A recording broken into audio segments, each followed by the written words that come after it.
Hello hello.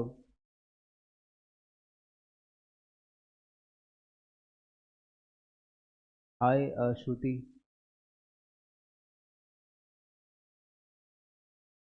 चलो, good afternoon all of you. सबका खाना हो चुका होगा। अभी आप लोग हाफ सी एस बन चुके हो। सबसे पहले कॉन्ग्रेचुलेशन आपको। तो आज से आपका प्रॉपर सिस्टमेटिक लेक्चर स्टार्ट हो जाएंगे, क्योंकि इसके पहले थोड़ा बेसिक इंट्रोडक्शन हुआ था फर्स्ट चैप्टर में कि आईपीआई का सिलेबस क्या है, आईपीआई क्यों पढ़ना चाहिए, ये बेसिक मैंने आपको बताया था।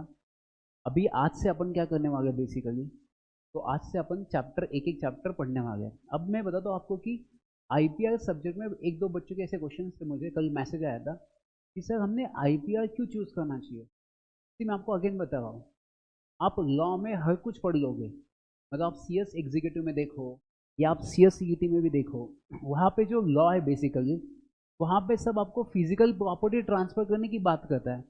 बट ये ऐसा वर्ल्ड है जहाँ पे आपको कुछ अलग सीखने को मिलेगा। जैसे फॉर एग्जांपल किसी के राइट्स ट्रांसफर करना, किसी की इंटेलेक्चुअल प्रॉपर्टी के बारे में डिस्कशन करना, उसके राइट्स क्या होते हैं, उसकी ड्यूटीज क्या होती है, किसी ने इनोवेशन किया, किसी ने नया प्रोडक्ट लॉन्च किया, अभी जैसे मार्केट में क्या अपॉर्चुनिटीज हो सकती है। आपको पता है जैसे कोरोना टाइम पे था, उस टाइम पे माई लैब करके किसी कंपनी ने लॉन्च किया था कोरोना किट। तो अभी मार्केट में जो भी इनोवेशन करेगा, जो भी नई चीज़ लाएगा, उसको रजिस्टर करना पड़ता है। तो आईपीआर ऐसा सब्जेक्ट है कि आपको ट्रिमेंडियस स्कोप मिलेगा आफ्टर सीएस, क्योंकि आप ऑलरेडी हाफ सीएस बन चुके हो। अभी आपकी सिर्फ एक स्टेप बची है सीएस बनने में। तो उसके पहले आपको डिसाइड करना है कि ऑप्शनल सब्जेक्ट कौन सा लेना चाहिए। अब मेरे अगर मैं खुद की बात करूँ तो मेरे पर्सनल क्वालिफिकेशन मैंने डिस्कस नहीं किया फर्स्ट लेक्चर में। बट जो बच्चे आज फर्स्ट टाइम ज्वाइन कर रहे इस सेशन को, मैं थोड़ा बेसिक आपको इंट्रोडक्शन बताता हूँ कि मैंने क्लासेस कहाँ पे किए, मैं सीएस कैसे बना। क्योंकि आपको पता है मेरी जो सीएस की जर्नी है वो आईकेन के साथ स्टार्ट हुई है। मतलब मैं आईकेन का स्टूडेंट था इन 2013-14। मैंने जैसे फिर 2016 में आई पास माई सीएस, मैं सीएस पास हो चुका। 2016 में 17 में मैंने इंटर्नशिप की, लिस्टेड कंपनी में की। जो मेरा बॉस था, जो मेरा मैनेजर था, उनके नाम पे 3 पेटेंट रजिस्टर थे। तो उनका पैकेज अराउंड 3 लाख रुपए पर मंथ था। क्योंकि अगर आपके रिज्यूम में कुछ पेटेंट, ट्रेडमार्क ऐसा कुछ रजिस्टर हो जाता है, एडिशनल क्वालिफिकेशन, इसका मतलब बाकी कैंडिडेट्स के कंपेयर किया जाए तो आपके पास कुछ एक्स्ट्रा नॉलेज है। क्योंकि देखो सीएस सब होंगे, सीएस इस इंडिया में बहुत सारे होते हैं, बट बाकी सीएस में आपका स्पेशल क्या है। क्योंकि कंपनी लॉ आप भी पढ़ोगे, बाकी लॉस भी आप पढ़ोगे, सब कुछ आप पढ़ोगे। बट फर्स्ट क्वेश्चन आपके दिमाग में यह आ जाता है कि भाई साहब, अगर मेरा रिज्यूम सेम है बाकी कैंडिडेट के साथ, तो मुझे पहला प्रेफरेंस क्यों दिया जाएगा। क्योंकि मेरे पास एडिशनल क्या है, that is IPR, intellectual property right. क्योंकि आप जिस ऑर्गेनाइजेशन में जाओगे, उसका कुछ यूनिकनेस होता है, उसका कुछ इनोवेशन होता है, उस इनोवेशन की वजह से वो मार्केट में टिके हुए हैं। तो उस इनोवेशन को प्रोटेक्ट कैसे करना है, उसका रजिस्ट्रेशन कैसे करना है, ये एक सीएस को पता होना चाहिए। तो इसलिए मेरे हिसाब से आईपीआर आपका बेस्ट ऑप्शन हो सकता है। दूसरी चीज़, बच्चों ने मुझे पूछा कि सर क्वालिफिकेशन आपका क्या, आपने डिस्कस नहीं किया। कल मुझे एक मैसेज आया था, तो मैं आपको कहना चाहता हूँ कि basically I am a qualified secretary. मतलब मेरा, अगर मैं बात करूँ क्वालिफिकेशन की, तो बच्चों मेरा सीएस हो चुका है, I have done my MBA, I have done my BBA, मेरा लॉ भी हो चुका है, मेरा एलएम भी हो चुका है, मेरा अभी सेट एग्जाम भी हो चुकी है। Now I am doing a PhD in law. Sir क्या एक ही जन्म में इतना पॉसिबल है? यस बच्चों, एक जन्म में ये पॉसिबल है। और मैं आपको बताऊंगा बच्चों, एडिशनल क्वालिफिकेशन हमेशा आपको एडवांटेजेस देता है। क्योंकि जब मैंने सीएस का इंटरव्यू दिया था, मेरा first interview Indian oil company में हुआ था। तो जब मैंने फर्स्ट इंटरव्यू दिया, तो मुझे ये क्वेश्चन पूछा गया है कि आपने इतना डिग्रीज क्यों किया। क्योंकि मेरे पास सीएस था, एमबीए था, बीबीए था, लॉ था। तो पहला प्रेफरेंस मुझे दिया गया था। क्योंकि आप याद रखना, किसी भी कैंडिडेट के साथ अगर आपका कंपैरिजन होता है, जब कंपटीशन होता है मार्केट में, नॉलेज के साथ साथ आपका क्वालिफिकेशन भी मैटर करता है। क्योंकि अगर आपके पास एडिशनल कुछ होगा ना, तो आपको पेमेंट भी एडिशनल मिलता है। क्योंकि जब मैंने फर्स्ट इंटरव्यू दिया था बच्चों, मेरा पैकेज था 18 लाख रुपए इंडियन ऑयल कंपनी का। आज अगर आप गूगल पे जाके भी सर्च करते हो ना, अक्षय घोड़े इंडियन ऑयल कंपनी, तो आज भी उस लिस्ट में मेरा नाम वहाँ पे आता है एज ए सिलेक्शन करके। तो ये बेसिक सब चीज़ें होनी चाहिए। इसलिए मैं कहता हूँ कि कुछ डिफरेंट करना चाहते हो तो IPR is the best option for you. ठीक है बच्चों, तो आज अपन स्टार्ट करेंगे बेसिक। कि चैप्टर के बारे में कि आईपीआर क्या होता है, उसकी थ्योरीज क्या होती है। और बच्चों मैंने आपके लिए एक बहुत शानदार नोट्स बनाई है। ये नोट्स इतनी अच्छी है कि मैंने इसमें हिंदी टर्म्स को भी यूज़ किया गया है, मतलब आप बहुत इजी वे समझ सकते हो कि आईपीआर क्या है। मैंने इसमें डायग्राम्स भी डाले हैं। और एग्जाम में क्या होता है मैं आपको बच्चों बताता हूँ। अगर आप देखो कि कम से कम 15 अगर चैप्टर्स है इस सिलेबस में, चैप्टर कितने हैं बच्चों, अगर मैं बात करूँ 15 चैप्टर्स की, एग्जाम में फॉर एग्जाम्पल क्या होता है कि आपको 5-5 मार्क के क्वेश्चन आते हैं। आपको एक केस यू आएगी, एक बड़ी सी बहुत बड़ी केस यू आएगी। उस केस यू में क्या होता है बच्चों, आपको कम से कम 4 क्वेश्चन आते हैं। और ये 4 क्वेश्चन होते हैं 5-5 मार्क के लिए। और बच्चों ये 5-5 मार्क के क्वेश्चन क्या होते हैं कि आपको ये पूरा आईपीआर डिफाइन करना पड़ता है। तो सर 5 मार्क में पूरा आईपीआर डिफाइन करना बहुत डिफिकल्ट हो सकता है, क्योंकि आप ओपन बुक एग्जाम में क्या करोगे, आप नोटबुक लेके जाओगे, नोट्स लेके जाओगे, बहुत सारी चीज़ें लेके जाओगे, बट इसका पासिंग परसेंटेज बच्चों जो है ना वो बहुत कम है। क्योंकि मैं आपको बता रहा हूँ ओपन बुक एग्जाम में दिक्कत क्या होती है कि हर क्वेश्चन आपके नोट्स में ऐसा नहीं होता है कि पेज नंबर पर लिखा है कि ये क्वेश्चन कहाँ से आता है। तो इससे टाइम वेस्ट करने से अच्छा है कि आप पहले ही कंसेप्चुअल क्लैरिटी बहुत अच्छे से रखो। और ये आईपीआर में इतना इजी है ना कि आईपीआर में क्या है कि अगर आपको आईपीआर में ट्रेडमार्क है, पेटेंट है, कॉपीराइट है, इसका सबका रजिस्ट्रेशन बहुत सिंपल है। और एग्जाम में केस हुआ क्या आती है कि अगर आपने इसका वायलेशन किया तो इसका रजिस्ट्रेशन कैसे कर सकते हैं, इसका इन्फॉर्मेंट कैसे कर सकते हो, तो ये बेसिक क्वेश्चन एग्जाम में पूछे जा सकते हैं। तो मैंने ये डिसाइड किया कि इस बार this is the first time in the history, I think किसी ने प्रोवाइड नहीं किया होगा, मैं आपको नोट्स के साथ मैं आपको एक चार्ट बुक देने वाला हूँ। फाइनल में भी मैं हमेशा चार्ट बुक प्रोवाइड करता हूँ बच्चों को, क्योंकि बच्चों का सबसे बड़ा मेन कंसर्न क्या होता है कि जब एग्जाम नज़दीक आ जाती है ना तो 500-500 पेजेस का मॉड्यूल, 300 से 400 पेजेस की नोट्स एक दिन में रिवाइज करना बहुत डिफिकल्ट होता है। और एग्जाम में तो 3 घंटे के अंदर 400 पेजेस की नोट्स आपके सामने, उसमें से आंसर ढूंढना है, अब वो लिखना है, बहुत डिफिकल्ट होता है। और इसकी वजह से आपका पेपर अटेम्प्ट होता है 80-90 मार्क्स का। और बच्चे 90% फेल होते हैं 40 रेंज के बीच में, 45 के बीच में या 48 के बीच में। क्यों होते, क्योंकि आप 100% पेपर अटेम्प्ट नहीं कर पाते। तो ये अटेम्प्ट क्यों नहीं कर पाते बच्चों, क्योंकि आप ओपन बुक में ना सबसे बड़ा टाइम देते हो वो ढूंढने के लिए एग्जाम, कौन से क्वेश्चन कहाँ पे आया, उसका आंसर्स क्या है, यहीं पे आपका आधा टाइम चला जाता है। तो इसको ना करें, इसके वजह से मैं आपको एक चार्ट बुक देने वाला हूँ। इससे क्या हो सकता है कि भले एग्जाम में क्वेश्चन आ जाएगा, आपके दिमाग में वो सब पॉइंट्स होंगे, आपके पास चार्ट बुक होंगी कि सर ऐसी अगर केस हुआ आती है तो उसके क्या पॉइंट्स है। तो मैंने डिसाइड किया है कि इस बार फाइनल में जो आईपीएल सब्जेक्ट लेगा उसको जैसे कोई केस हुआ आती है उसके मैं कॉमन पॉइंट्स देने वाला हूँ। कि फॉर एग्जाम्पल पेटेंट की आई कोई केस, तो पेटेंट के पॉइंट्स क्या हो सकते हैं, रजिस्ट्रेशन वो सब, पेनल्टीज क्या हो सकती है, प्रोविजंस क्या हो सकती है, कॉपीराइट की अगर एग्जाम में केस हुआ आती है तो उसके 10 पॉइंट कॉमन कैसे हो सकते हैं। तो ये पूरा मैं कंबाइन करके आपको एक चार्ट बुक में प्रोवाइड करने वाला हूँ। तो इस बार फाइनल में आपको कोई भी दिक्कत नहीं होगी, ठीक है बच्चों। और दूसरी चीज़, अगर आप इंटर्नशिप करना चाहते हो तो आफ्टर फाइनल आप इंटर्नशिप करना, ठीक है। अब ऐसे बहुत सारे क्वेश्चंस अपन डिस्कस करते जाएंगे, जैसे जैसे अपना टाइम चलेगा वैसे वैसे डिस्कस करते जाएंगे। दूसरा एक अनाउंसमेंट है बच्चों की, जो आपका सोपन सर का लेक्चर था वो सोपन सर का लेक्चर इसके बाद होगा, क्योंकि सब टेक्निकल इशू की वजह से नेक्स्ट क्लासरूम अभी तक कुछ वहाँ पे टेक्निकल इशू है, इसके वजह से अभी सेकेंड क्लास नहीं चल पाया सोपन सर का। इसके बाद अगर वो चल जाते हैं, जल्दी आ जाता है, तो अपन आपको इन्फॉर्म किया जाएगा ग्रुप पे, ठीक है। यस यस यस श्रुति, डेफिनेटली हम सबको प्रोवाइड करने वाली ये चार्ट बुक, जितने भी बच्चे फाइनल में आएंगे, जितने भी बच्चे ऑप्शनल लेंगे आईपीआर, हम सबको क्या देने वाले, चार्ट बुक देने वाले। क्योंकि मैं भी स्टूडेंट था, मुझे पता है सबसे बड़ी दिक्कत क्या आती है एग्जाम में। सबसे बड़ी दिक्कत वही आती है कि जब एग्जाम आ जाती है एक दिन में रिवाइज करना नहीं होता। और ओपन बुक में क्या होता है ना, आप अभी फर्स्ट टाइम देने वाले ओपन बुक में ऐसा होता है कि आप इतने नोट्स लेके जाते हो और इतना 3 घंटे के अंदर 100 मार्क का पेपर अटेम्प्ट करना, कहाँ से ढूंढना है, ये ना हो। इसके वजह से मैं आपको एक छोटी सी बुक देने वाला हूँ, चार्ट बुक, जो आप लेके जाओगे ना, कोई भी क्वेश्चन आने दो उसमें उसके पॉइंट्स होंगे, ये मैं आपको गारंटी देता हूँ। अगर नहीं आए तो उसके बाद मुझे मैसेज करना कि अक्षय सर नहीं है, because I have more than 6 years experience in the teaching, and मैंने पूरा ऑब्जर्व किया कि इंस्टीट्यूट के क्वेश्चंस कैसे आते, कहाँ से आते। तो आप उसका बिल्कुल टेंशन मत लो। मैं बच्चों को हमेशा प्रॉमिस करता हूँ कि जब तक बच्चों की एग्जाम है तब तक मैं हम आपके साथ हैं। आपको कहीं पे भी दिक्कत आई तो हम आपके साथ हैं। अभी भी एग्जीक्यूटिव में जो हम पढ़ाते हैं, कोई भी बच्चा अगर हमको मैसेज करता है तो हम इमीडिएटली उनको आंसर देते हैं किसी भी क्वेश्चन का कोई डाउट होता है तो बिकॉज हमारी फर्स्ट प्रायोरिटी स्टूडेंट होते हैं। चलो तो स्टार्ट करते हैं अपन। Thank you so much Ganesh. तो अभी पढ़ना क्या है, सबसे पहले फर्स्ट अपन आज पढ़ने वाले हैं कि आईपीआर का बेसिक मीनिंग क्या है बच्चों। ये आईपीआर होता क्या है, ये सब्जेक्ट आपको इंस्टीट्यूट ने क्यों दिया है। बेसिकली मैं अगर कहूँ, इसका पहला जो वर्ड, फर्स्ट वर्ड जो डिफाइन करता है दैट इज इंटेलेक्चुअल।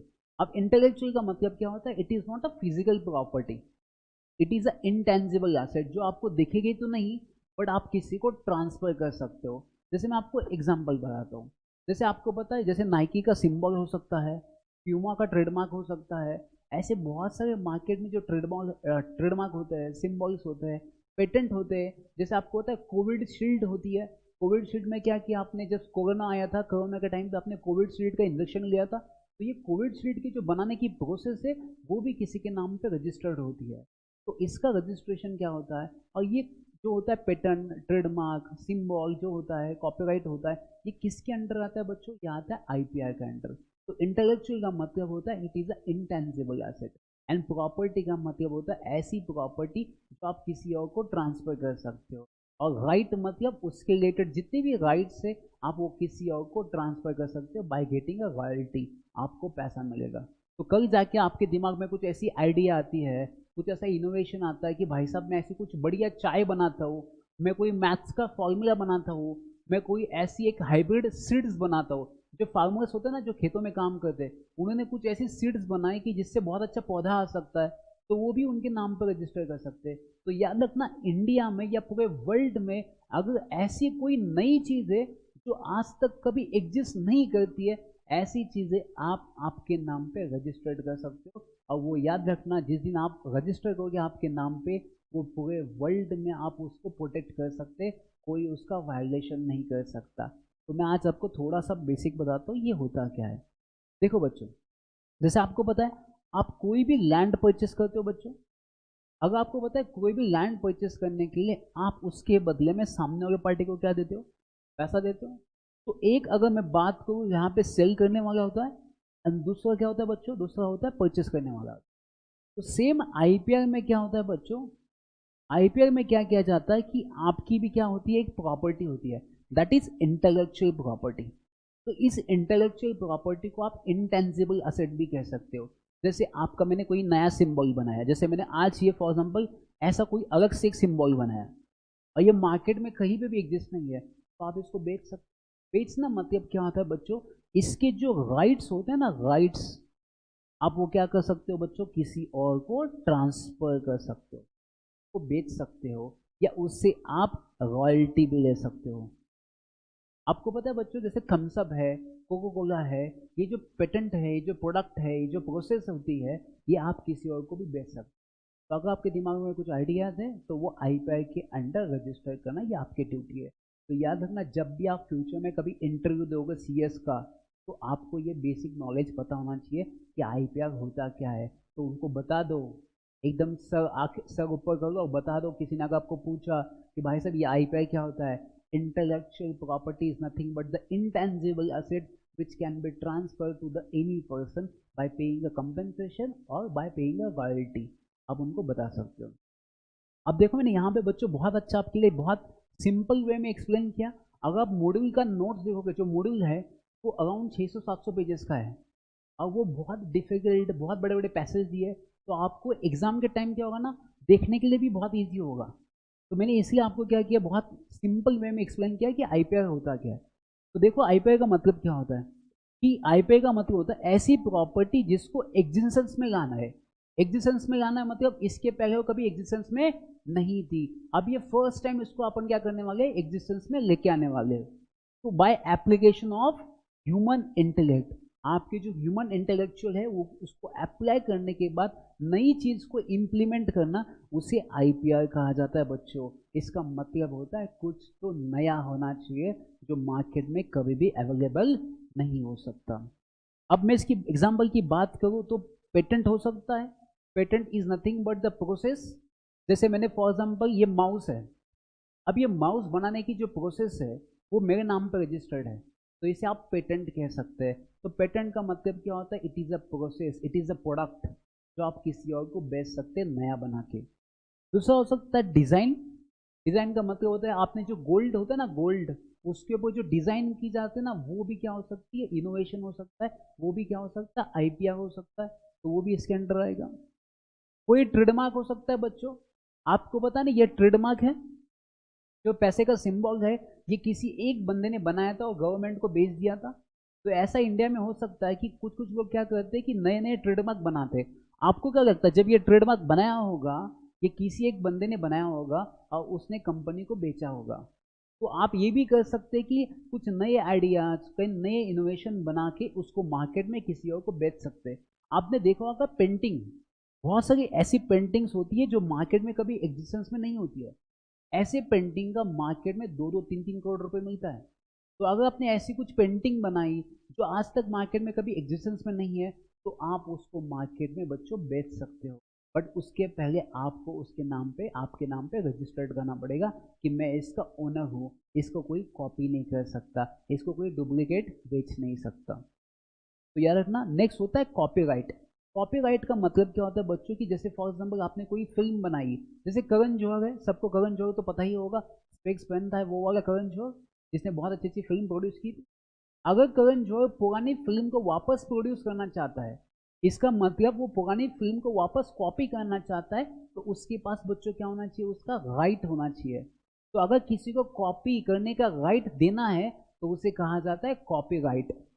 तो copyright is nothing but the right given to the another person by the owner। जो इसका ओनर होता है वो इसको राइट देता है कि आप इसकी कॉपी कर सकते हैं, आप इसका प्रोडक्शन कर सकते हैं। तो आपको नहीं लगता जैसे कुछ बहुत सारी फिल्म्स है, बहुत सारे गाने हैं जो पुराने हैं, जिसको वापस मॉडिफाई करके वापस मार्केट में लाया गया। आपने ऐसे बहुत सारे गाने देखे होंगे। मुझे कोई बता सकता है यूट्यूब के नीचे कमेंट करना, ऐसे कौन से सॉन्ग्स है जो पुराने हैं बट अभी उसको मॉडिफाई करके वापस मार्केट में लॉन्च किया गया है। तो ऐसे कौन से सॉन्ग थे ये आपको नीचे यूट्यूब पे कमेंट करके बताना है। तो ये सॉन्ग वापस मॉडिफाई करके करण जौहर ने लॉन्च किया गया था। तो आप सोचो अगर आप सीएस बनने के बाद करण जौहर जैसे अगर आप आईपीआर में प्रैक्टिस करोगे, तो आपको फिल्म प्रोडक्शन वाले जो भी नए नए लोग हैं, डायमंड वाले, ज्वेलरी वाले, जो बड़े बड़े बिजनेसमैन हैं, वो आपके पास आएंगे आईपीआर का रजिस्ट्रेशन करने के लिए। तो आपको आज बेसिक समझा बच्चों, आईपीआई का मतलब क्या होता है, it is a intellectual property. Intellectual मतलब जो ऐसी कि आज तक कभी मार्केट में अवेलेबल नहीं थी, उसको मार्केट में लेके आने के लिए आपको आईपीआई की प्रैक्टिस करनी पड़ेगी, उसको फॉलो करना पड़ेगा। तो आईपीआई के अंडर क्या क्या आता है बच्चों, उसको आता है patent, design, trademark and copyright. तो ये चार चीज़ों के ऊपर पूरा सिलेबस है। ये चार चीज़ें अगर आपने बेसिक पढ़ ली, इसकी प्रोविजंस अगर पढ़ लेना बच्चों आपने, तो इसमें कम से कम 3 केस हुआ इस पे ही आएंगे। 3 केस हुआ इज इक्वल टू 60 मार्क्स। आप सोचो अगर इसमें 3 केस हुआ भी आ जाएगी, कंफर्म आती है, तो आपको 60 मार्क्स तो कंफर्म ही है। और बाकी जो टॉपिक है उसके ऊपर बाकी के 2-3 क्वेश्चन आते हैं, मतलब 2 केस हुआ आ जाएंगे 40 मार्क्स के लिए। तो आपके पास इतना स्कोप है इस सेक्टर में, और बहुत इजीली आप इसको लिख सकते हैं एग्जाम में। चलो अब बात करते हैं, मैंने डिवाइड किया इंटेलेक्चुअल प्रॉपर्टी को 2 पार्ट्स में। फर्स्ट होता है इंडस्ट्रियल प्रॉपर्टी एंड दूसरा होता है बच्चों कॉपीराइट। अगर मैं बात करूँ इंडस्ट्रियल प्रॉपर्टी, इसमें क्या क्या आ सकता है, patent, trademark, design and trade secret. तो ये ट्रेड सीक्रेट क्या होता है, trade secret is nothing but the secret information जिसकी वजह से आपका बिजनेस सक्सेसफुल हो सकता है। जैसे किसी की मार्केटिंग स्ट्रेटेजी हो सकती है, किसी की सेल करने की स्ट्रेटेजी हो सकती है, किसी की प्रोडक्ट की जो डिज़ाइन हो सकती है उसका सीक्रेट कुछ इन्फॉर्मेशन हो सकता है। तो ये आप किसी के साथ शेयर नहीं कर सकते। मैं आपको एग्जांपल बनाता हूँ। हमारे गांव में ना अहमदनगर में एक छाछ वाला है, जो छाछ बेचता है रास्ते पे, बहुत फेमस छाछ बेचता है। उसको जो छाछ बनाने का जो तरीका है ना, उसमें जो मसाला डालता है ना, मसाला, वो मसाला आज तक किसी को नहीं पता है क्या मसाला डालता है। पूरे नगर में, पूरे पुणे शहर में वो देखना चाहते हैं कि वो कौन सा मसाला यूज करता है कि जिसमें इतने लोग उसके पास आते हैं छाछ पीने के लिए, बटर मिल्क पीने के लिए। बट वो किसी को नहीं बताता because it is a trade secret. अगर उसने सबको बता दिया कि मैं यूज करता हूँ, इसकी वजह से मेरा बिजनेस सक्सेसफुल है, तो याद रखना आपका बिजनेस डाउन हो जाएगा। तो ऐसे ट्रेड सीक्रेट आप आपके नाम पे रजिस्टर कर सकते हो कि कल जाके आपसे कोई चुरा नहीं सकता। तो बात करते, अभी आप, मैंने आपको डिटेल में बता दिया कि इंडस्ट्री कॉपीराइट में क्या क्या आता है बच्चों। तो कॉपीराइट में आता है literally artistic works such as novel. जैसे चेतन भगत होता है, आपकी बहुत सारी किताब लिखता है, वो किताब, बहुत सारी किताब आती है जिसके ऊपर चेतन भगत का नाम होता है। तो वो जो किताब होती है जनरली वो चेतन भगत के नाम पे रजिस्टर्ड होती है, तो कहीं जाके वो किताब को कोई कॉपी नहीं कर सकता, कोई जेरॉक्स नहीं कर सकता। सर मुझे किसी एक बच्चे ने पूछा, सर मैं ना एक बंदे एक शायद दिल्ली या कहीं का एक बंदा है, तो उसकी मैं नोट्स रेफर करता हूँ, उसकी जो बुक आती है किताब, मैं जाता हूँ जेरॉक्स दुकान में, उसकी प्रिंट निकालता हूँ, उसको फॉलो करता हूँ, क्योंकि वो किताब बहुत महंगी है। तो वो किताब अराउंड 1000 रुपीज़ की किताब है, तो हमारे यहाँ पे जो जेरॉक्स वाला है वो मुझे 300 रुपये में देता है। तो क्या सर वो सही है? मैंने बोला वो सही नहीं है। जिस दिन ये आईपीआर कोर्ट को पता चलेगा, या एपेलेट बॉडी को, या अथोराइज बॉडी को पता चलेगा, और उसने कंप्लेंट किया, अगर उस बुक वाले ने, जिसकी वो बुक है, उसने अगर कंप्लेंट कर दी ना, तो पुलिस वाले आएंगे, उस जेरॉक्स वाले को उठा के लेके जाएंगे, क्योंकि he doesn't have the authority to copy. किसी को अथॉरिटी नहीं कि किसी की किताब उठा के कॉपी करना बच्चों। तो कहीं आपके अगर आजू बाजू कोई ऐसा इंसान है जो कॉपी करता है और मार्केट में सस्ते दाम पे बेचता है, तो उसको पकड़ा जाएगा बच्चों, और उसको सजा हो जाएगी। तो ऐसा बिल्कुल भी अलाउड नहीं है। वो तो छोड़ दो, आपको पता है प्यूमा, नाइकी, इसकी फर्स्ट कॉपी आती है, और फर्स्ट कॉपी आती है मार्केट में 200 रुपये में। और नाइकी एंड प्यूमा का अगर आप ओरिजिनल प्रोडक्ट देखोगे मार्केट में, तो 1000, 2000, 3000 का आता है। पर अभी लोग क्या करते हैं, उसको चुराते, उस लोगों को, उस ट्रेडमार्क को, और अपने गुड्स के ऊपर लगाते और बेच देते हैं। मार्केट में अगर गलती से भी ओरिजिनल ओनर को पता चल गया कि आप ये 200 रुपये में बेचते हो, तो याद रखना, अगर केस आपके ऊपर हो गई, बहुत बड़ी पेनल्टी लगती है इसके अंदर। तो याद रखना, कभी भी इस चीज़ों में आपको नहीं पढ़ना है। तो बात करते हैं किसकी, राइट्स में क्या क्या हो सकता है बच्चों। Rights of copyright include performing of artistic in their performance. आपको पता है नाटो नाटो सॉन्ग देखा आपने, अभी का फेमस सॉन्ग है, जिसको ऑस्कर अवार्ड भी दिया गया है। नाटो नाटो सॉन्ग का जो डांस मूवमेंट है, मैंने दिखाया होता अगर आपको यहाँ पे, बट उसके बाद आपको डांस से विश्वास उठ जाता। तो जो नाटो नाटो का जो डांस मूवमेंट है ना, वो उनके नाम पे रजिस्टर्ड है, उस फिल्म प्रोड्यूसर के नाम पे। तो क्या सर मैं अगर कोई नई फिल्म बनाता हूँ, क्या मैं वो काम वापस कॉपी कर सकता हूँ, वो डांस मूवमेंट में वापस कॉपी कर सकता हूँ? तो इसका आंसर नहीं है, आप कॉपी नहीं कर सकते without the permission of that owners. तो याद रखना कितना बड़ा इंपॉर्टेंस है। देखो आज मतलब अगर आपको कोई स्टेप भी करना है, अगर वो स्टेप परफॉर्म भी करना है किसी सॉन्ग में या किसी पिक्चर में, तो आपको उसकी परमिशन लेनी पड़ेगी, उसके बिना आप परफॉर्म नहीं कर सकते बच्चों। ऐसे बेसिक क्वेश्चन आते हैं एग्जाम में। एक केस हुआ पूछी थी आईसीआईसीआई ने, क्या पूछी थी पता है बच्चों, कि एक फिल्म आई थी बहुत पुरानी 1920 में, उसके बाद आई थी शायद शोले मूवी आई थी, उसमें एक डायलॉग था शायद, उसका जो दोनों हाथ नहीं होते उस पिक्चर में, ऐसा कुछ तो उसका डायलॉग था, उसका मुझे याद नहीं आ रहा है। वो डायलॉग उन्होंने कॉपी किया था, अभी एक फिल्म आई थी उसमें कॉपी किया था। तो उस फिल्म प्रोड्यूसर ने इनके अगेंस्ट केस फाइल की कि आपने मेरे डायलॉग चुराए, आपने मेरी मूवमेंट चुराई, जो पिक्चर में जो मूवमेंट जो डांस फॉर्म था वो आपने चुराया। आपको बताना चाहता हूँ उस नए फिल्म प्रोड्यूसर को, उसको 50 लाख रुपए देना पड़ा, उस जो ओरिजिनल फिल्म प्रोड्यूसर था ना उसको, क्योंकि वो सॉन्ग उसका था, वो मूवमेंट उसकी थी, वो डायलॉग उसके थे, उसने चुरा के इस पिक्चर में डाले थे, तो उसको 50 लाख रुपए देना पड़ा बच्चों। बट ये मैटर किसके पास आया था? के पास आया। तो ये ऐसे याद रखना कहाँ कहाँ तक इसका स्कोप है। चलो तो बात करते हैं नेक्स्ट। सर इसमें क्या क्या हो सकता है कि अगर आप कोई जैसे करते हो, ब्रॉडकास्ट करते हो रेडियो स्टेशन में, टेलीविजन प्रोग्राम में, ये भी उसके अंदर आता है। जैसे आपको होता है ना एफएम आता है, एफएम 91.1, एफएम पे गाना चलता है। तो लास्ट टाइम क्या होता है ना, एफएम 91 पे एक गाना चलाया था किसी बंदे ने, और वो गाना ऐसा था कि जो फिल्म बनाई थी उसका वो गाना वहाँ पे चल रहा था। बट याद रखना आपको, अगर आपको टीवी पे या एफएम पे गाने चलवाने हैं, या आपको कोई ऐसा सीन चलवाना है जो ऑलरेडी पिक्चर में हो चुका है, तो आपको उस ओनर की कंसेंट लेनी पड़ती है कि मैं आपका टीवी शो करने वाला हूँ, मैं आपका गाना शो करने वाला हूँ, मैं आपके डांस मूवमेंट वहाँ पे शो करने वाला हूँ। तो उनके परमिशन आप उनका प्रोग्राम कर सकते हो, बिना परमिशन के आप वो प्रोग्राम नहीं कर सकते। The most noticeable distinction between the intellectual property and other forms of property, other forms मतलब बच्चों, it is a physical property, is that intellectual property is intangible। ये intangible property होती है, ये कहीं दिखती नहीं है, बट आप इसको ट्रांसफर कर सकते हो, and it cannot be defined and identify its own physical parameter। इसको आप आइडेंटिफाई नहीं कर सकते क्योंकि ये फिजिकल प्रॉपर्टी नहीं है, it is a intangible property बच्चों। तो आप ये किसी को भी ट्रांसफर कर सकते हो। तो अब इसमें क्या हुआ है बच्चों, आईपीआर में आपने पढ़ा अभी क्या क्या होता है, patent, trademark, copyright, trade secret, ये आपने पढ़ लिया। अब आने वाले दिनों में इसका स्कोप बढ़ने की वजह से इन 4 डेफिनेशन को छोड़ के इसने और डेफिनेशन को इंक्लूड किया है। अब इसका स्कोप बहुत एक्सपांड हो चुका है। कितना एक्सपांड हुआ है, अभी इसमें क्या क्या इंक्लूड किया गया है, इसमें इंक्लूड किए गए ये 4 पॉइंट्स। पहले सिर्फ इतना था आईपीआर, ट्रेडमार्क, पेटेंट, कॉपीराइट, इतना ही था। बट अभी इतना चेंज हो चुका है एनवायरनमेंट, उसकी वजह से उन्होंने इसको एक्सपांड किया और उसमें ये 4 पॉइंट्स भी ऐड किए गए। ये क्या है सर, जियोग्राफिकल इंडिकेशन। आपको पता है सोलापुर की चप्पल फेमस है, कोल्हापुर की चप्पल फेमस है, सोलापुर की चादर फेमस है, नागपुर की संतरी फेमस है, जम्मू कश्मीर में एप्पल फेमस है। तो ये क्या होता है, it is a geographical indication, GI tag कहा जाता है। किसी भी स्टेट को अगर आपने स्टेट के नाम पर कुछ इंडिकेशन करना है, ऐसा कोई गुड्स जो उनके नाम पर रजिस्टर करना है, कि कल जाके कोई बोलेगा कि एप्पल किसका जीआई टैग है, जम्मू कश्मीर का, क्योंकि उसका ओरिजिनल एग्जिस्टेंस कहाँ पे, जम्मू कश्मीर में। तो अगर कल किसी भी स्टेट को अगर कोई भी गुड्स अपने नाम पे जीआई टैग लगवाना है, तो उसको आईपीआर के अंडर रजिस्ट्रेशन करना पड़ेगा बच्चों। अब देखो आपके पास स्टेट की अथॉरिटीज आएगी अपना जीआई टैग रजिस्टर करने के लिए, इतना बड़ा काम आपको मिलेगा, मतलब स्टेट गवर्नमेंट आपके पास आ जाएगी। और दूसरी चीज, हर गवर्नमेंट इसमें वैकेंसीज आती है आईपीआर के लिए।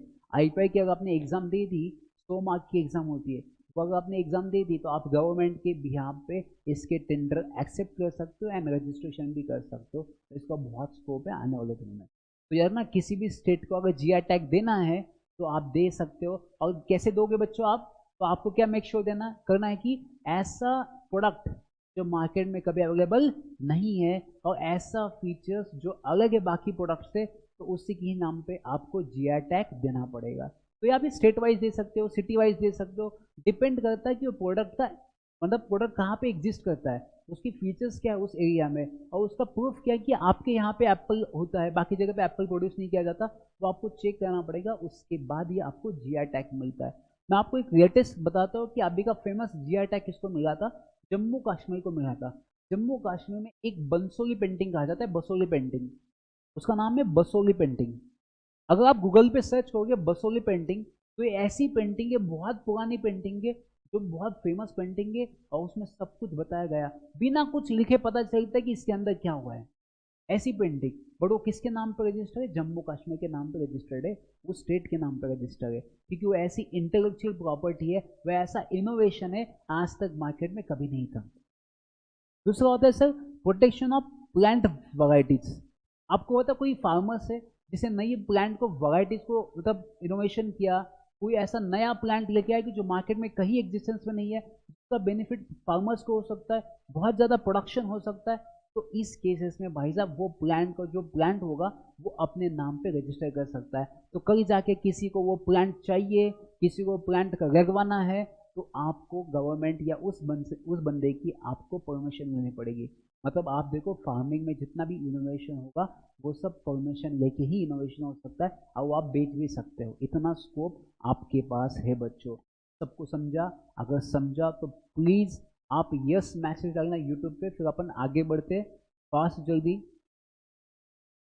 लोग मैसेज करो जल्दी फास्ट, समझा? तो अगर यस डालना फिर अपन आगे बढ़ते।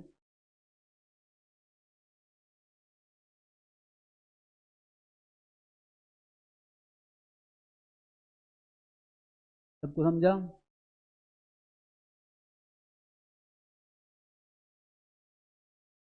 यस, ओके, चलो आगे बढ़ते फिर। अब नेक्स्ट बात करते हैं protection for semiconductors and integrated circuits. अभी semiconductor and integrated circuits क्या होते हैं, आपको पता है अभी मार्केट में कौन सी कार चलती है, ईवी, इलेक्ट्रॉनिक व्हीकल। अब इलेक्ट्रॉनिक व्हीकल क्या होता है मैं आपको बता रहा हूँ, टाटा है, उसके हुंडई है, उसके बाद बहुत सारे ब्रांडेड के जो कार्स है वो आजकल इलेक्ट्रॉनिक में आ रहे हैं, उनके अंदर इलेक्ट्रॉनिक चिप लगती है। कल जो इलेक्ट्रॉनिक चिप लगती है उसमें इनोवेशन हो, क्योंकि आज तक ये कभी नहीं हुआ है। तो फर्स्ट टाइम अगर टाटा मोटर्स, रिलायंस कंपनी, या जितनी महिंद्रा कंपनी या ऑडी की कंपनी है, कोई भी जितनी भी कंपनीज है, वो अगर ऐसी नई कार लॉन्च करना चाहता है, ऐसी नई चिप लॉन्च करना चाहता है जिसकी वजह से गाड़ी इलेक्ट्रॉनिक चल सकती है, तो उनको वो चिप अपने नाम पे रजिस्टर करना पड़ता है कि कल जाके उसको कॉपी नहीं कर सकता। दूसरा मैं आपको एग्जांपल देता हूँ, एप्पल फ़ोन। सबको एप्पल फ़ोन पता होगा। एप्पल फ़ोन के अंदर जो चिप लगती है, एप्पल के अंदर जो प्रोडक्ट होते हैं, वो एप्पल के नाम पे रजिस्टर्ड है। तो कल जाके क्या मैं एप्पल का सेम प्रोडक्ट बना सकता हूँ? तो नहीं बना सकता हूँ, क्योंकि वो एप्पल के नाम पे रजिस्टर्ड है। तो आप सोचो, कल जाके अगर किसी ने एप्पल का वायलेशन किया और सेम एप्पल की तरह मोबाइल लॉन्च किया, तो एप्पल वाला आपके पास आएगा उसकी केस करने के लिए। तो एप्पल आपको कितना पैसा देगा, टाटा मोटर्स आपको कितना पैसा देगा, महिंद्रा आपको कितना पैसा देगा। तो जितने भी नए नए कार्स मार्केट में आते हैं, जितने जितने ट्रैक्टर्स आते हैं, जितनी भी गाड़ियां आती है, वो सब पहले आपके नाम पे रजिस्टर करना पड़ता है। क्योंकि अगर आपके नाम पे रजिस्टर्ड नहीं है तो आप क्लेम कैसे करोगे? क्योंकि पहले आप रजिस्टर्ड करो फिर क्लेम करो। अगर रजिस्ट्रेशन हो जाएगा तो समझ जाएंगे कि आपके नाम पे रजिस्टर है, आपने उसको इनोवेशन किया है और वो आपने ही उसका काम किया है। नेक्स्ट कहते हैं अनडिस्क्लोज इंफॉर्मेशन। अब ये अनडिस्क्लोज इंफॉर्मेशन क्या होती है बच्चों? जैसे ट्रेड सीक्रेट होता है, ऐसी इंफॉर्मेशन जो अभी तक किसी को डिस्क्लोज नहीं हुई है, बहुत सीक्रेट हो सकती है, तो वो भी आप आपके नाम पे रजिस्टर कर सकते हैं कि भाई साहब ऐसी इंफॉर्मेशन है।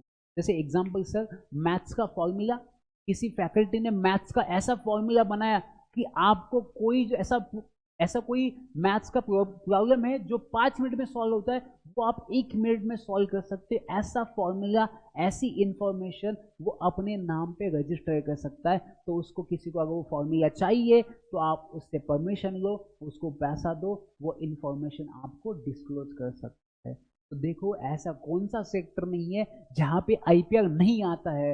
हर जगह पे आईपीआर आता है। आप देख लो, सिर्फ एनालाइज करो मार्केट में, आपके आजू बाजू जितने भी बिजनेस है ना, जो बहुत चलते हैं, बहुत यूनिक है, बहुत पैसा कमा रहे, जस्ट देखना कि ये क्यों इतना पैसा कमा रहा है। रिलायंस कंपनी इतना पैसा क्यों कमाती है, टाटा कंपनी इतना पैसा क्यों कमाती है, इनके पास यूनिकनेस क्या है, इतना इनोवेशन क्या है। जस्ट देखना, फिर समझेगा आपको कि आईपीआर है इनके पास जो अपने पास नहीं है। क्योंकि याद रखना, इस दुनिया में अगर आप वही चीज प्रोड्यूस करोगे जो मार्केट में ऑलरेडी है, तो आपके पास से कोई नहीं लेगा।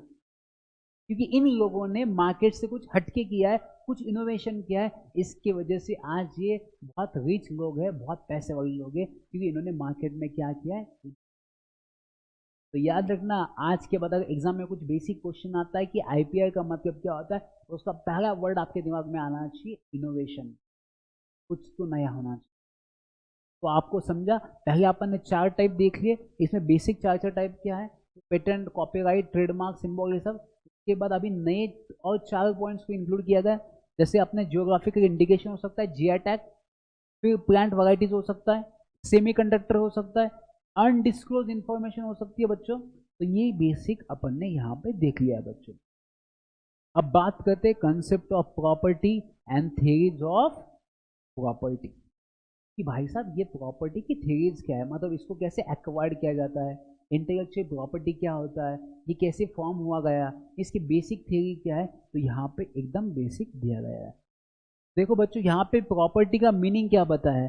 तो प्रॉपर्टी का मीनिंग क्या होता है बच्चा, सिंपल यहाँ पे बताया, right of ownership and any less right curved out ownership is exercise. It is nothing but the right of ownership. क्या राइट आपको दिखता है कहाँ पे?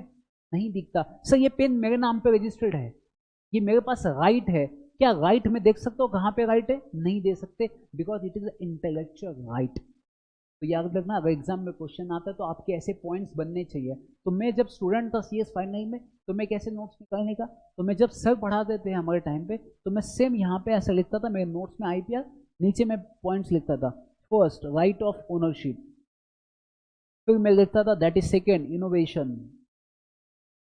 फिर नेक्स्ट टाइम क्या होगा ना, जब आपकी एग्जाम आएगी ना, आपको रिवीजन के टाइम चाहिए ना, तो इतने जो बड़े पैसेज है ना, वो आपको पढ़ने की जरूरत नहीं है। आपने अगर ये 5 पॉइंट को रिवाइज कर दिया, एग्जाम में पूछते 5 मार्क का क्वेश्चन आएगा, 5 पॉइंट एक्सप्लेन को, तो खत्म बात।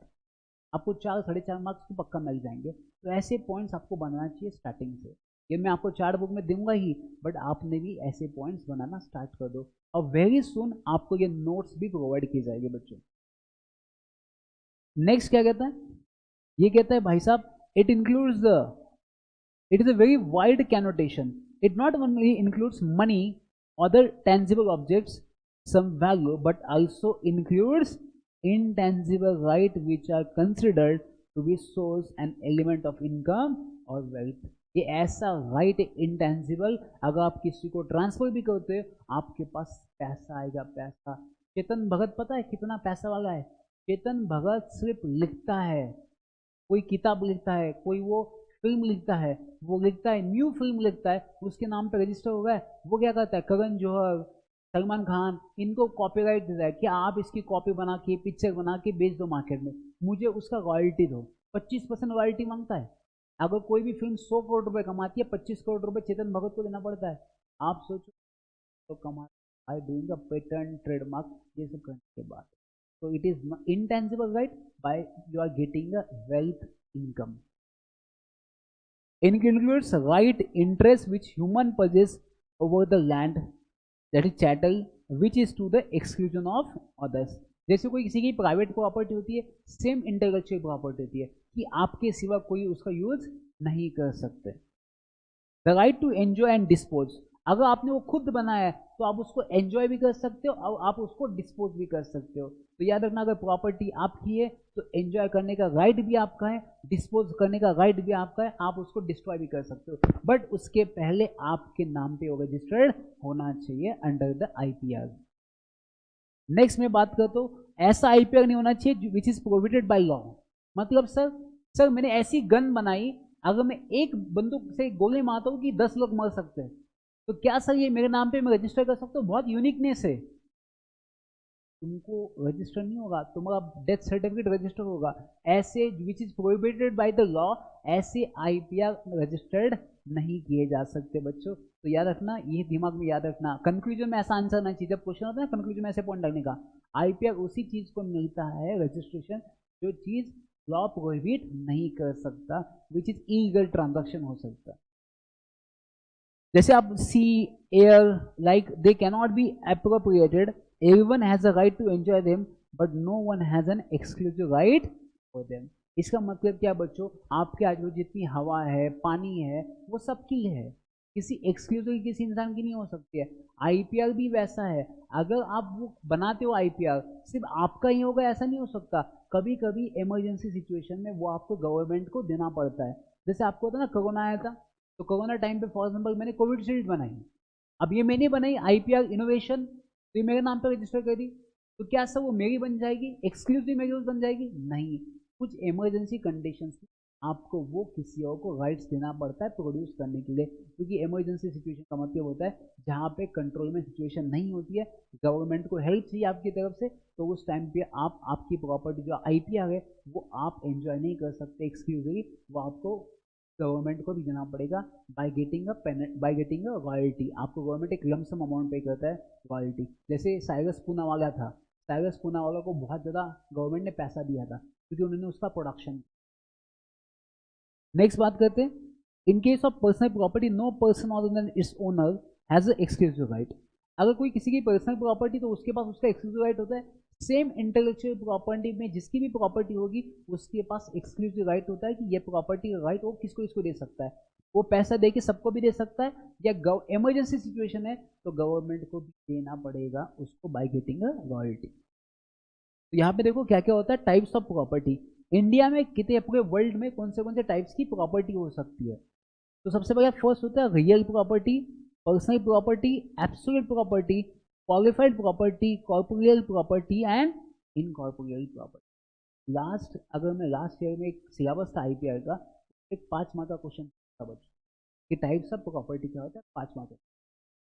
आप सोचो मुझे, अगर आप ये देखते बैठोगे ना और फिर लिखोगे ना एग्जाम में ओपन बुक में, it takes around 7 to 10 minutes, but अगर आपने अभी कंसेप्ट पढ़ ली ना, it takes only 3 minutes to write types of property, क्योंकि आपके दिमाग में फिक्स से प्रॉपर्टी क्या क्या है।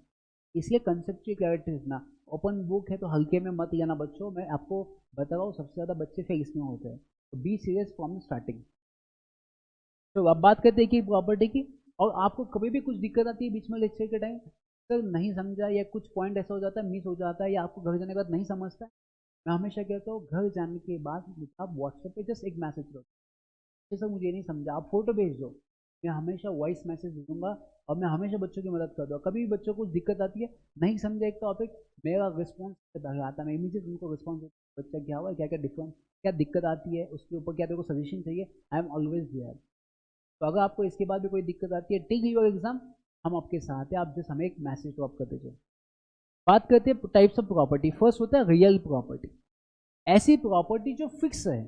फिक्स मतलब सर ऐसी प्रॉपर्टी जो वॉल के साथ अटैच है, आप उसको निकाल नहीं सकते, it is a fix property, तो उसे रियल प्रॉपर्टी कहा जा सकता है।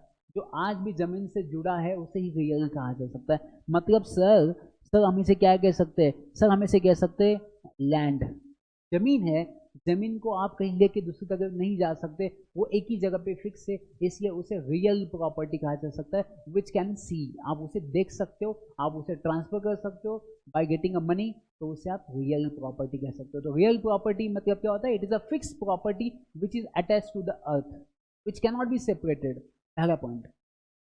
दूसरा सर पर्सनल प्रॉपर्टी, सर ऐसी प्रॉपर्टी, पर्सनल प्रॉपर्टी जिसके पास एक्सक्लूसिव राइट है, मतलब इसके बिना कोई उसको यूज नहीं कर सकता, इसके बिना कोई उसको डिस्पोज नहीं कर सकता। इसका मतलब सर ये पेन मैंने लिया है, मेरे नाम पे रजिस्टर्ड है, तो इसको यूज मैं ही कर सकता हूँ, इसको डिस्पोज मैं ही कर सकता हूँ, कोई और नहीं कर सकता। इसे कहते हैं आप कौन सी प्रॉपर्टी, पर्सनल प्रॉपर्टी कहा जाता है। तो दूसरा पॉइंट तो आपको समझा real property and personal property में डिफरेंस क्या है। तो real property it is a fix to the earth, जो फिक्स होती है आप उसको ट्रांसफर। दूसरा होता है पर्सनल प्रॉपर्टी जिसके ऊपर एक्सक्लूसिव राइट आपका ही होता है बच्चों, किसी और का नहीं हो सकता।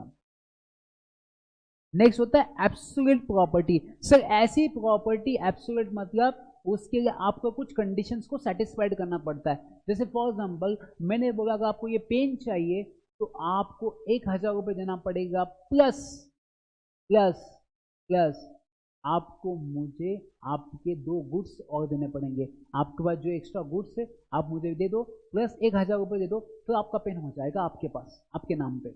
मतलब यहाँ पे आपको कंडीशन को फुलफिल करना पड़ रहा है, और जहाँ पे कंडीशन फुलफिल करने के बाद वो प्रॉपर्टी आपकी बन जाती है, उसे एब्सोल्यूट प्रॉपर्टी कहा जाता है। मतलब आज के बाद ये प्रॉपर्टी आपकी बन गई, पहले आपकी नहीं थी, बट अब ये आपकी एब्सोल्यूट बन जा चुकी है after satisfying all the conditions, तो उसे एब्सोल्यूट प्रॉपर्टी कहा जाता है इस कंडीशन।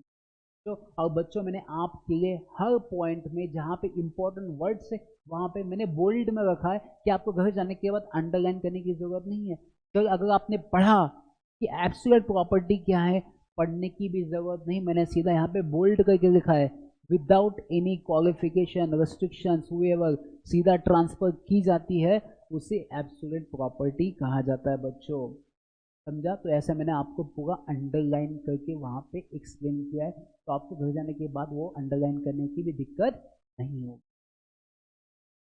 चलो अब देखो इसमें क्या होता है बच्चों, एक बार आपने कंडीशन सेटिस्फाइड कर दी, उसके बाद वो प्रॉपर्टी आपके नाम पे हो जाएगी, दैट इज एब्सोल्यूट, उसमें कोई क्वालिफिकेशन नहीं, कुछ नहीं, अभी वो आपकी प्रॉपर्टी बन गई।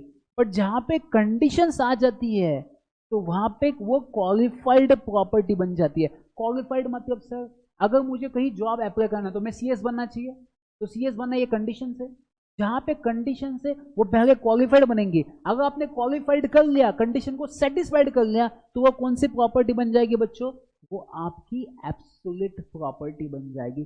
तो एग्जाम में अगर क्वेश्चन पूछा कि क्वालिफाइड प्रॉपर्टी क्या होती है एंड एब्सोल्यूट प्रॉपर्टी क्या होती है, तो उसको बता दो, पहले आपको क्वालिफिकेशन दिया है उसको क्वालिफाइड करना पड़ेगा, उसे क्वालिफाइड प्रॉपर्टी कहा जाता है। अगर आपने क्वालिफिकेशन कंप्लीट कर दिया, क्वालिफाई कर दिया, तो वो बिकम एब्सोल्यूट प्रॉपर्टी, मतलब अभी वो आपके नाम पे हो गई, कोई उसको हाथ नहीं लगा सकता, दैट इज एब्सोल्यूट प्रॉपर्टी। अब बच्चों ये यहाँ पे टाइप्स ऑफ प्रॉपर्टी खत्म हो जाता है, ये टोटल 4 टाइप्स की प्रॉपर्टी आपने देख ली है। देखो कितना इजी था बच्चों, समझा आपको? तो ये 4 प्रॉपर्टी याद रखना। पहला होता है रियल प्रॉपर्टी जो जमीन से जुड़ी हुई है, जिसको फिक्स है। दूसरा होता है पर्सनल प्रॉपर्टी जिसमें एक्सक्लूसिवली आपके पास राइट्स है। एब्सोल्यूट प्रॉपर्टी जो आपके पास है विदाउट एनी क्वालिफिकेशन, आप उसको कोई हाथ नहीं लगा सकता। दूसरा होता है क्वालिफाइड जिसमें कंडीशन से सेटिस्फाइड करने के बाद वो क्या बन जाती है, एब्सोल्यूट प्रॉपर्टी बन जाती है। तो ये टोटल अपन ने 4 टाइप्स देखे हैं, अभी अपन और 2 टाइप्स नीचे देखेंगे, ठीक है? तो आप टेंशन मत लो, अपन स्टेप बाय स्टेप सब जाएंगे, जहां पे आपको टेंशन है, जहां पे दिक्कत है, वहां पे हम हैं। चलो अभी बात करते हैं क्वालिफाइड प्रॉपर्टी का 2 कैटेगरी में यहाँ पे डिवाइड किया है। एक होता है इंडस्ट्री प्रॉपर्टी एक होता है कॉपीराइट, जो मैंने आपके साथ ऑलरेडी डिस्कस किया है। इंडस्ट्री प्रॉपर्टी मतलब क्या होता है, डिजाइन हो सकता है, ट्रेडमार्क हो सकता है, पेटेंट हो सकता है, कोई प्रोसेस हो सकती है। आपको पता है चप्पल बनाने की भी प्रोसेस होती है, तो जो चप्पल वाला है फेमस जो भी होगा वो प्रॉपर्टी, वो पेटेंट उसके नाम पर रजिस्टर्ड है, that is the industry deal. Industrial property कहा जाता है। दूसरा होता है कॉपीराइट, कोई फिल्म बनाना है, किसी को प्रोड्यूस करना है, तो उसे कॉपीराइट कहा जाता है बच्चों। अब देखो यहाँ पे लिखा है, ये आपको बेसिक टाइप्स दिए कि क्या क्या, ये अपन डिटेल में पढ़ने वाले हैं। जो आपके नेक्स्ट 8 चैप्टर से वो इसी के बारे में डिस्कस करते हैं, पेटेंट, कॉपीराइट, ट्रेडमार्क की डिटेल में पढ़ने वाले। इसके लॉज क्या है, इसकी प्रोविजंस क्या है, इसकी पेनल्टी क्या है, अपन ये पूरा डिटेल में पढ़ने वाले हैं बच्चों। बट ये कब पढ़ेंगे, जैसे जैसे एक एक चैप्टर, क्योंकि इसके बेसिस पे एक एक चैप्टर दिया है। पेटेंट का एक चैप्टर अलग से है, ट्रेडमार्क का चैप्टर अलग से, कॉपीराइट का चैप्टर अलग से, ट्रेड सीक्रेट का चैप्टर अलग से। तो ऐसे पूरे चैप्टर आपको डिटेल में दिए। इसके बाद ये जस्ट आज इंट्रोडक्शन बता रहा है फर्स्ट चैप्टर की, इसमें आपको क्या क्या पढ़ना है बच्चों। अब देखो यहाँ पे लिखा है सर, अभी का जो न्यू फॉर्म है, ये ऑलरेडी मैंने आपके साथ डिस्कस किया कि ये 4 न्यू फॉर्म्स क्या है, तो ये पढ़ने की जरूरत नहीं है। अब बात करते हैं बच्चों concept of property and theories of property. जो 2 प्रॉपर्टी बची थी ना अपन ने देखा, उसमें से एक प्रॉपर्टी है कॉर्पोरियल प्रॉपर्टी एंड दूसरा होता है इनकॉर्पोरियल। कॉर्पोरियल का मतलब होता है जिसको आप देख सकते हो। फॉर एग्जाम्पल सर, जैसे एग्जाम्पल मैंने यहाँ पे दिया है, हाउस हो सकता है, गुड्स हो सकता है, लैंड हो सकती है, मर्चेंडाइज हो सकता है, जो भी आपको दिखेगा उसे आप कॉर्पोरियल प्रॉपर्टी कह सकते हो, which has been seen. Sir incorporeal का मतलब क्या होता है, लीगल राइट्स। सर ये प्रॉपर्टी मेरी है, ये जगह मेरी है, ये राइट मेरा है, यहाँ पे कोई नहीं आ सकता। सर इसका राइट कहाँ पे है, कहीं दिखता है क्या आपके आजू बाजू में? नहीं दिखता सर, ये राइट दिखता नहीं है क्योंकि it is intangible, it is incorporeal. तो टोटल 6 टाइप्स हो गए, corporeal, incorporeal, 5th and 6th, और ऊपर हो गए 4 प्रॉपर्टी। एग्जाम में एक 5 मार्क का क्वेश्चन होता है टाइप्स ऑफ प्रॉपर्टी, आंखें बंद कर लेने का और सीधा याद करने का टोटल टाइप्स क्या। अगर आपको याद आ गए तो समझ लेने का आपको है बच्चों।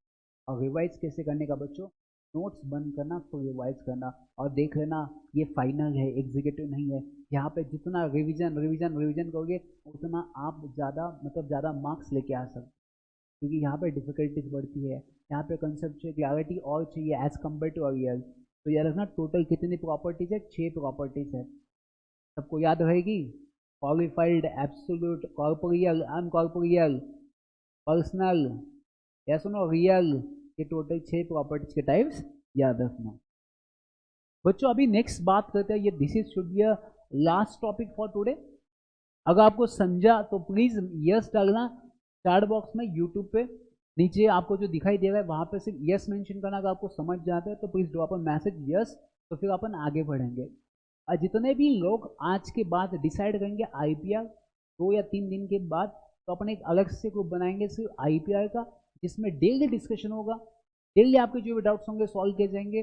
और जब तक आपकी एग्जाम नहीं होगी तब तक यहाँ पर डिस्कशन किया जाएगा, आपका सोल्यूशन दिया जाएगा। तो अपन जल्दी एक सेपरेट ग्रुप ओपन करेंगे सिर्फ आईपीआर का रहेगा।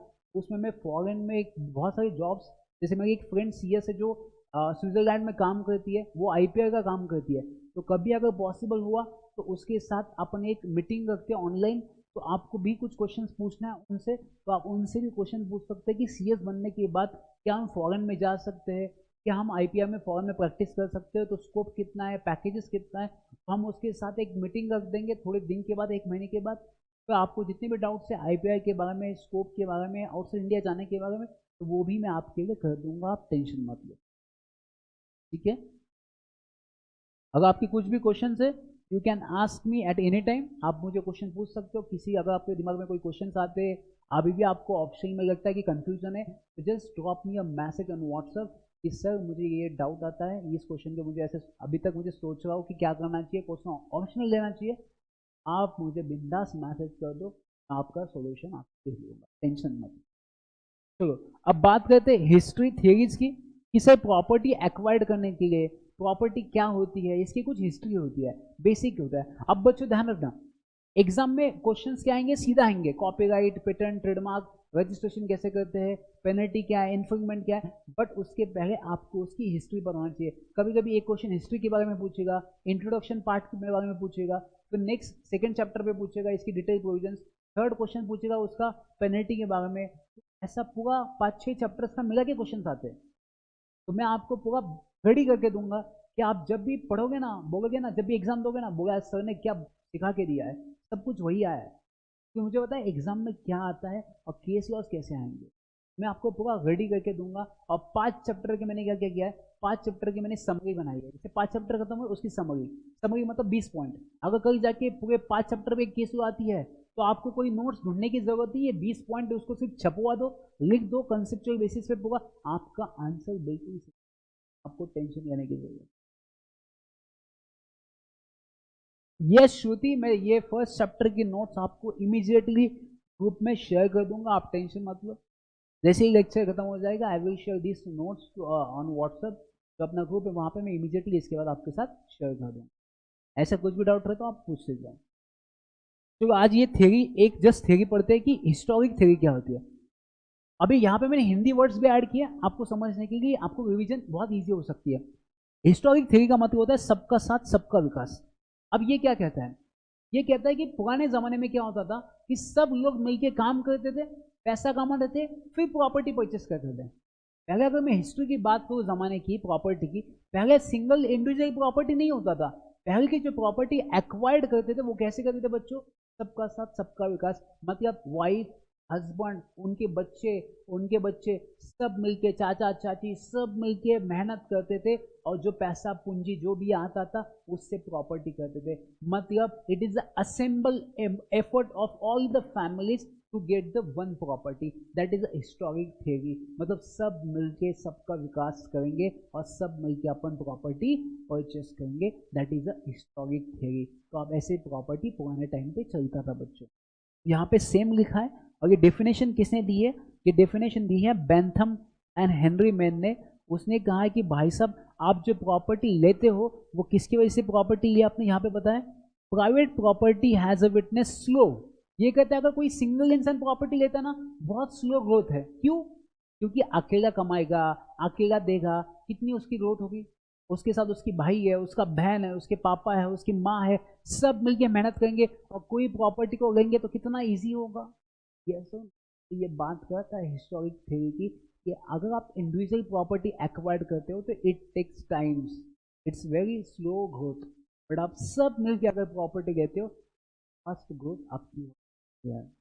It is a view of collective and joint property. पहले के जमाने में ज्वाइंट प्रॉपर्टी होती थी, सब मिलके प्रॉपर्टी परचेज कर सकते थे। इसका फर्स्ट स्टेज की अगर मैं बात करूं तो नेचुरल पोजीशन। नेचुरल पोजीशन मतलब आपने किसी प्रॉपर्टी को एक्वायर कर दिया। मेरे ग्रैंडफादर ने प्रॉपर्टी परचेज की थी, उस टाइम पे सबने मिलके मेहनत की, ग्रैंडफादर के नाम पे प्रॉपर्टी ली। उसके बाद ज्यूरिस्टिक पोजीशन, ज्यूरिस्टिक पोजीशन मतलब सब डॉक्यूमेंट्स प्रोवाइड करने के बाद वो प्रॉपर्टी आपके नाम पे ट्रांसफर हो जाती है, रजिस्टर हो जाती है, दैट इज ज्यूरिस्टिक कहा जाता है after compliance of all the provisions. And last में कहा जाता है it is the last stage development rate to evaluation of concept of, तो इसे क्या कहा जाता है बच्चों, ओनरशिप कहा जाता है। एग्जाम्पल, मेरे ग्रैंडफादर ने प्रॉपर्टी ली थी, उनकी डेथ हो गई, वो चले जा चुके हैं, भगवान को चले गए वो। अब उनके बाद जो प्रॉपर्टी होगी नेचुरली किसको ट्रांसफर होगी, मुझे, क्योंकि उनका वारिस कौन है, मैं हूँ, ये मेरे पापा है। तो फॉर एग्जाम्पल पापा को साइड में रखते 2 मिनट के लिए, अगर ग्रैंडफादर की प्रॉपर्टी किसके नाम पे आएगी, मेरे नाम पे आ गई, तो नेचुरली मेरे नाम पे ट्रांसफर हो गई। बट उसको जाके मुझे रजिस्टर करना पड़ेगा, कंप्लाई करना पड़ेगा, मतलब ज्यूरिस्टिक कंप्लेंट करना पड़ेगा। वो करने के बाद आपके पास थर्ड एंड लास्ट स्टेज में क्या आ जाएगा, ओनरशिप आ जाएगी। तो that is a historic theory कहा जाता है। तो हिस्टोरिक थ्योरी का is nothing but the property which has taken from the family or from the family members which has been taken by individual, not by individual effort but सबके जो effort से उसकी वजह से जो प्रॉपर्टी एक्वायर्ड की है वो कैसे आपके पास होती है वो उन्होंने बताया। यहाँ पे बताया बच्चों, it is a disentitlement of separate rights of individual from the blended right of the community, disintegration of society and families. There was a gradual evaluation of the concept of individual rights. अब historic theory पुरानी हो चुकी है क्योंकि अभी कोई family के ऊपर ट्रस्ट नहीं करता, हर कोई अपना इंडिविजुअल प्रॉपर्टी लेना चाहता है। फैमिली के ऊपर ट्रस्ट नहीं करता मतलब पहले वाला जमाना गया कि 10-15 लोग मिलकर एक प्रॉपर्टी लेने के। अभी का जमाना है कि हर कोई इंसान अपनी खुद की प्रॉपर्टी बनाना चाहता है और वो एक्वायर्ड करना चाहता है। तो एग्जाम में अगर क्वेश्चन पूछता भाई साहब हिस्टोरिक थ्योरी क्या होती है, तो मेरे पास डायग्राम रेडी होना चाहिए। कैसा डायग्राम सर? अगर मुझे कोई पूछता है हिस्टोरिक थ्योरी क्या है, तो मैं सबसे पहले बताऊंगा कि हिस्टोरिक थ्योरी मतलब क्या होता है। It is a collective right. सब हम सब मिलके प्रॉपर्टी परचेस करते थे। फिर कलेक्टिव राइट में क्या होता था, आपके पास नेचुरली वो प्रॉपर्टी ट्रांसफर होती थी। अगर किसी की डेथ हो जाती है तो आपको उसका लीगल सब कंप्लेंस करना पड़ता था, मतलब ज्यूरिस्टिक कंप्लेंस करना पड़ता था। फिर उसके बाद लास्ट में आपके पास क्या आता है बच्चों, ओनरशिप आती थी। अभी के जमाने अगर मैं बात करूं लेटेस्ट की, और ये किसने कहा है बच्चों, ये बेंथम में कहा है। और अभी का अगर मैं लेटेस्ट सिचुएशन की बात करूं तो ये पुरानी हो चुकी है क्योंकि हर कोई अभी यहाँ पे क्या करना चाहता है बच्चों, हर कोई अपनी इंडिविजुअल प्रॉपर्टी एक्वायर्ड करना चाहता है। तो देखो कितना इजी है। एग्जाम अगर क्वेश्चन भी आ जाए तो आप 2 मिनट के अंदर उसको कर सकते। तो अगर आपने ऐसा पढ़ लिया आपका बहुत अच्छा होगा, IPR कवर हो जाए।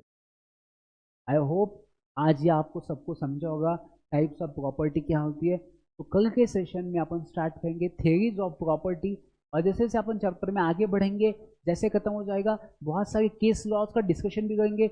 मेरे पास केस लॉज का पूरा खजाना है जो आप एग्जाम में रिकमेंडेशन दे सकते हो। और 4 बुक में मैंने यहाँ पे केस लॉज भी डाले हैं क्योंकि जब क्वेश्चन में इतनी बड़ी केस लॉ आएगी तो नीचे वहाँ पे रेफरेंस के बारे में पूछते हैं कि आप कोई रेफरेंस दो केस लॉ का। तो मैं आपको 20-25 केस लॉज के रेफरेंस भी दूंगा 4 बुक में। तो कभी वहां पे क्वेश्चन आया कि पेटेंट केस का रेफरेंस दो, इमीडिएट यहां से केस उठा दो, उसके नीचे पॉइंट्स भी डाल के दूंगा आपको कि आप वहां पे सीधा पॉइंट्स भी लिख सकते हो। आपके लिए इतना इजी हो जाएगा बच्चों, तो आपके लिए कोई परेशानी नहीं होगी। याद रखना हमारी मेहरबानियाँ और आपकी परेशानियाँ।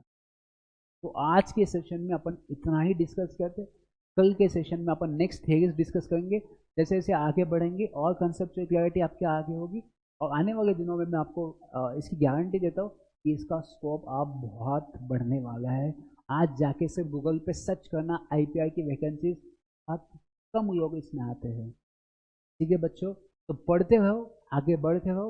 आप तो हाफ CS बन चुके, अब सिर्फ CS बनना बाकी है, बट उसके साथ इनोवेशन भी करना बाकी। Thank you so much, bye bye, take care, enjoy करो। मिलते हैं कल, और नेक्स्ट लेक्चर होगा कि नहीं होगा सोपन सर का ग्रुप पे अपडेट किया जाएगा नेक्स्ट लेक्चर के बारे में। ठीक है, चलो bye Ganesh, bye Shrutika, bye everyone, take care.